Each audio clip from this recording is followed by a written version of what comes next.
Why, hi, it's Soul. It is September 7th, 2018. This is Warcraft Weekly, and today's episode is brought to you by Uldir. Have you been gaming so long that you start to smell your own body odor? You might want to rub yourself down with some Uldir. Wow. As usual, we have a great show today, and if you're new to the channel, don't forget to hit that subscribe button to, help me out a little bit. Like the video if you enjoy yourself. And don't forget to follow me on social media. And okay. Hi, Bob. Bob is back, by the way. Bob, how are you doing today? Why, thank you for introducing me, finally. But I'm doing better, much better. Well, do you find it a little bit surprising that you're back there again? Well, I'm in a different place now. But yes, after being part of that bonfire a while back, and then being drowned in here, I have super protection now. Yeah, I see you have a bubble. That's really cool, Bob. Yeah, I call it the bobble. Ha ha ha. So, now that we're all here, Blizzard is celebrating the launch of Battle for Azeroth. Oh no, like almost a month later, but hey, they did it. They spent the day vandalizing their property with stuff from Trader Joe's. Meanwhile, us here on Azeroth, we are now enjoying the fruits of our waiting. The Warfront, the raids, the PvP, well, that kind of stumbled out a little bit, but the PvP, all that stuff is enabled, and now we have like nothing to do. At least if you look at some of the forums and conversations going on out there about how there's nothing relevant to do, and now they're waiting for whatever the heck new is coming in 8.1. or 8 point whatever. Or the other people talking about how there's too much to do, and there aren't enough mechanisms to speed up the process. So we're going to touch on that a little bit later in the show, but in the meantime, I want to follow up on another thing that I talked about last week. This is about that exploit thing where someone had spread a rumor about a way to complete and recomplete world quests in order to replicate rewards, ruin the economy, access reputation rewards even faster, and so on and so forth. It turns out that yes, it was a hoax. However, it was a hoax that Blizzard was taking seriously. From my experience doing third-party QA, I did find it pretty frustrating whenever I would get reports about, hey, there's like some issue coming from XYZ developer, can you look into it? And I'm like, yeah, sure, okay. So me and my team would look into it, we would find nothing. However, in the process of finding nothing, we might find all sorts of goodness. These are things that the developer may or may not be aware of, so we report it, and then, hey, I guess that's kind of what happened here. So while it wasn't replicated in the same way that the rumors suggest, there was in fact a way to do and redo world quests to replicate rewards and, get rep and mess up the economy and whatever. The bug or the exploit was resolved, people were punished, and that's pretty much the end of the story. Now granted, this could be its own falsehood. Blizzard just might be saying something like this to save face. So the takeaway from this is that, at least in this context, Blizzard can say whatever they want, and under their own policies regarding hacks and exploits, they're gonna get away with it. The only things lost here are the work that Blizzard QA had put into researching this bug or exploit, and the internet points that the OP lost. Aww. Battle for Azeroth's first raid, Uldir, is out, and we finished it. Yay! Roll the credits. It was a lot closer than you might think, though. It was the last raid night of the week. We only raid for about, 5 or 6 hours a week. We went into overtime, which basically means... give me one more, guys. Yeah, we can get that. Do you guys want to do another? Yeah. Okay.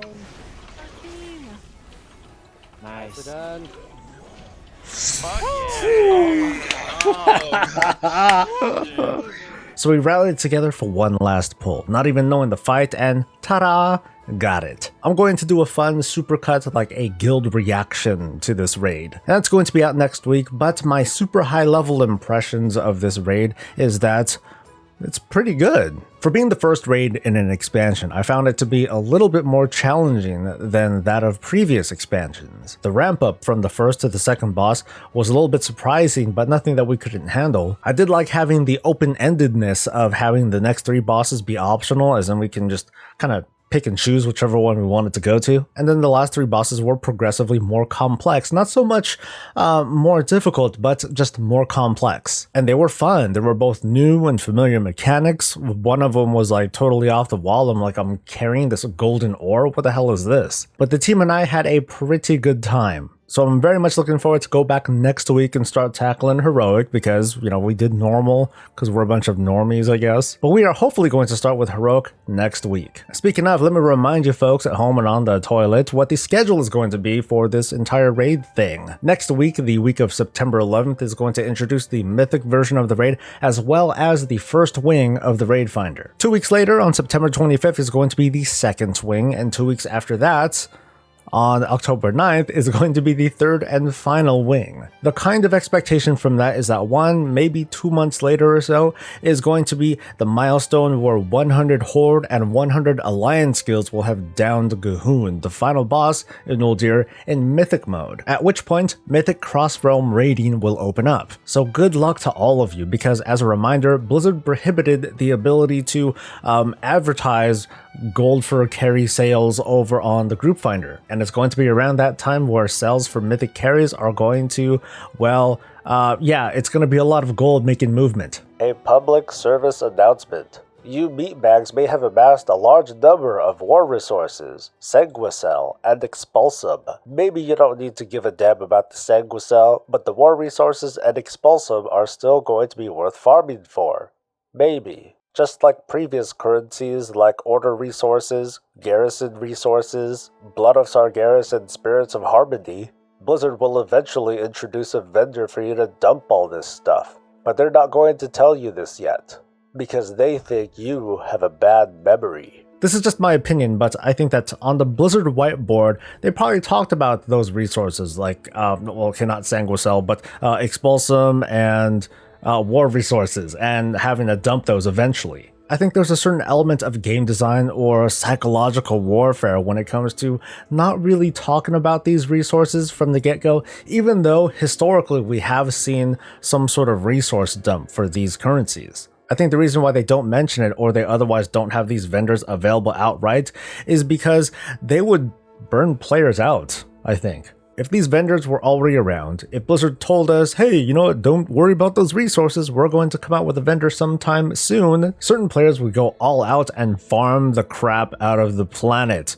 acquiring as many of these resources as possible so they can have an economic advantage when this feature finally comes out. It also takes away a little bit in part of players. I mean, I do recall that in the Legion expansion, I did do a lot of herb farming, kind of a lot of herb farming early on, but then once that vendor came out, I was pretty much self-sufficient thanks to missions and the Blood of Sargeras trade-in. Things are a little bit weird thanks to the scrapper that allows everybody to disenchant stuff into stuff. However, I am relatively confident that Expulsum, which I guess I should have said this earlier, is a resource that all players have access to, but not all players can use because some of them happen to be dual gatherers. Anyway, I do trust that there's going to be some answer for players who use the scrapper and amass either Expulsum or more resources, that there will be an answer for them somewhere down the line. In more general MMO news, Carbine, the studio that created Wildstar, the hopeful WoW killer MMO,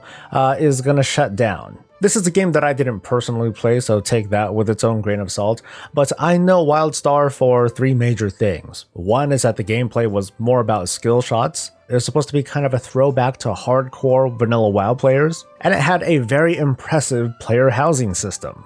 It's pretty discouraging, as someone who has played MMOs for over 15 years, before WoW, oh my god, to see one more MMO bite the dust. Never mind the fact that the parent company is NCSoft, one that is known to eventually shutter down quite a few MMOs, including City of Heroes and City of Villains. At any rate, it sucks. Jobs are being lost, and hopefully the people that are being displaced will be able to find a new home. Which leads me to, an idea. Uh-oh. Okay, Blizzard, here's what you're going to do. Here's what you must do. Take some of those Wildstar devs and throw money at their face and tell them, hey, folks, we want you to make player housing. I'm serious, folks. I know some of you are groaning right now, but this could be Blizzard's chance. I'm not going to get into any details because I've talked this thing to death already, but Blizzard, please bring player housing, not your brand of player housing. Make actual open-ended housing. Don't tie it to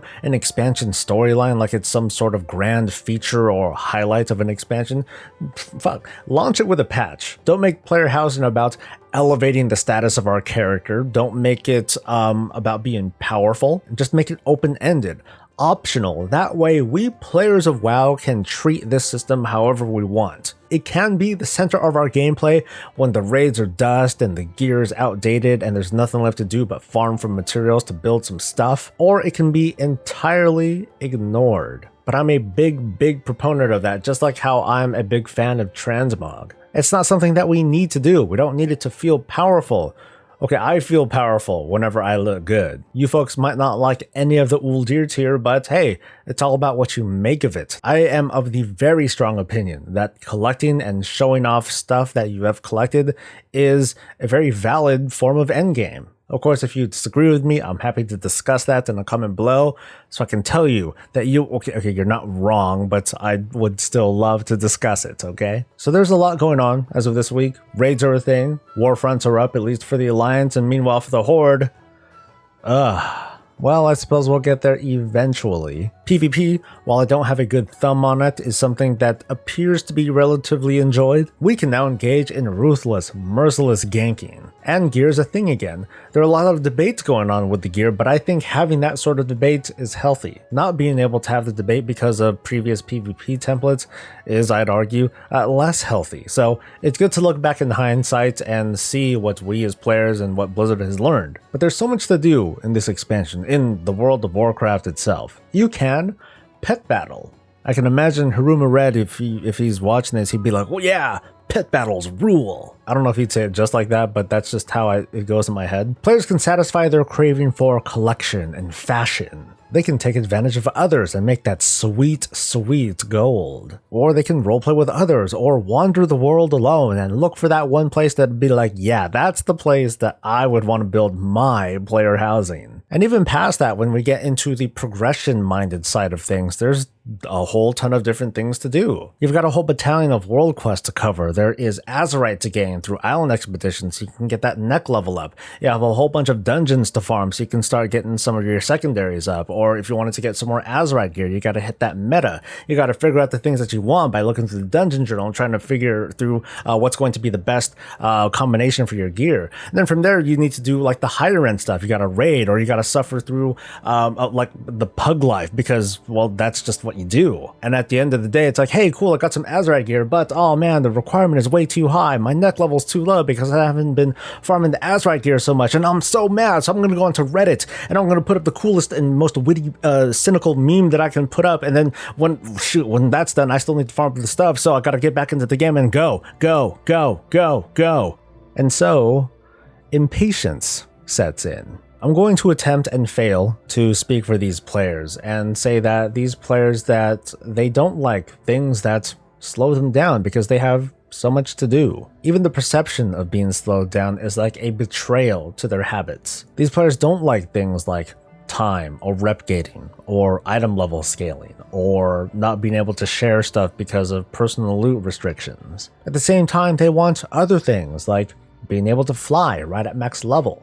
They want reputation sharing through tabards or account-bound reputations. They want the ability to auto-queue for any content that they wish to do. For me, that sums up that go mentality. The value of WoW is with the accomplishment, and everything that comes before that is just an obstacle that needs to be quickly shoved out of the way. At the same time, there is a movement, a very loud movement, that pushes against those very things, that would rather value the journey, community. And that has all come together to, well, sum up to the fact that Classic WoW is going to be coming someday. I'm not here to say that any of these camps are wrong about what they want to do, because the World of Warcraft is just a very big game, and from that you get very different opinions. Blizzard is caught in the middle of this, but they embrace it. They want our money. Duh. Let me tell you two quick stories. One I told just earlier today in the show. Yesterday, my guild completed Uldir in normal mode. This is something that was done without any real planning. I didn't look up any fights. I had no idea what to research. I didn't know my class all that well with regards to like what stats I should have. But at the same time, I did work very hard on my character. I farmed a lot. I got rep. I got resources. I got stuff for the guild to help get all their stuff together. The majority of the people on my team also worked very hard. They grinded hard, they farmed, and it came up, it all added up to this victory. And it was a really close call. But here's another true story. It's nothing crazy. I was on one of my alts. Oh my god, you have an alt? Yes, I have an alt. I somehow have the time to goof around on an alt every now and then. So anyway, I'm on my alt, a Frost Mage. I'm max level, but all I'm doing is going around farming for Tortolan rep so I can get a glyph recipe, because that's my motivation, right? So here I am, a really crappily geared mage, wandering the land of Uldir and trying to survive out there in this harsh land full of mobs that are max level, and most of them can probably kick my ass. I'm going down the rocky slopes of Tiragard Sound, and I wander into, this is all from memory by the way, I wander down into like this kind of river crossing, and I see 3 mobs. All 3 of them are coming after me. For some stupid reason, I was dismounted at the time. I looked at these mobs and I thought to myself, okay, what am I going to do? I could just like die and then come back, or I could fight them. And so I, a crappily geared and very inexperienced mage, engaged. I fumbled a lot. I didn't even have all the right buttons on my bars, I don't think. But I slowed, I snared, I frost nova'd. I used invisibility, not to get away from the mobs, because that would have been smart, but instead to let my pet get some of the aggro, because I wanted to win this one fight. I used cooldowns to keep them away from me. I was an idiot and I think I blinked into a rock. But when the dust settled, I had triple digit health. But I won. And I didn't get anything out of it, just a couple of graves and such, but when I was done with that fight, my heart was pounding. I was like, I did it. I killed that thing. And it seems like such an insignificant win, but for some reason, it just got me super pumped up. For a moment, I was just lost in that roleplay. I was wandering around in enemy territory. These mobs are after me. No one was around. I was alone. I was dumb and brave and resourceful and inexperienced and victorious. I guess what I'm trying to say here, because I've gone well into like rant and ramble territory, is that there are ways to enjoy WoW that aren't just about the reward. Now the reward, the victories that you get from that are super significant, but the journey there is like a series of small victories from each dungeon that you complete, each rare that you kill, or world boss. I'd love to have a bit of a discussion in the comments below or in Twitter or wherever about this topic. Are there in fact so many opportunities for small victories, for gear and rewards, that it waters down the total experience? And I want these answers to come from you, not what you think about the industry or the players. I don't want to hear what some other YouTuber or content creator or what some other foreign person has to say. What about you? Do you feel that the world of Warcraft is just so big and has so many opportunities that it's hard to really find a strong defining moment where you're like, wow, this was a really cool victory, or this was a great win, or a great accomplishment? At the very least, from observations, I've seen that there are people out there that go for different accolades, and Blizzard has tried to answer that in part way with the form of Mythic Plus dungeons, but we've seen other things like being able to solo ridiculous content. Or for you, are you just going to digest the things that WoW spoon feeds you, and you're going to take this entire plate of content and go, go, go? So I'm going to leave you folks with those thoughts, and we're going to wrap up. I want to thank you so much for letting me recap the news for you and for listening to this pretty ranty piece from me. Once again, I know it's redundant, but it's pretty important to me. Please support the channel by following me on social media, by liking this video, and to subscribe so you can get more of this and all things Warcraft. Look forward to next week for my guild's reaction to Uldir, the first raid in the Battle for Azeroth, and whatever the heck else I think of. You can talk with me over on Twitch too if you want to have some open-ended conversation, or if you just feel like saying hi. But anyway, we out, and we'll see you next week. Until then, stay safe, stay happy, and stay breezy.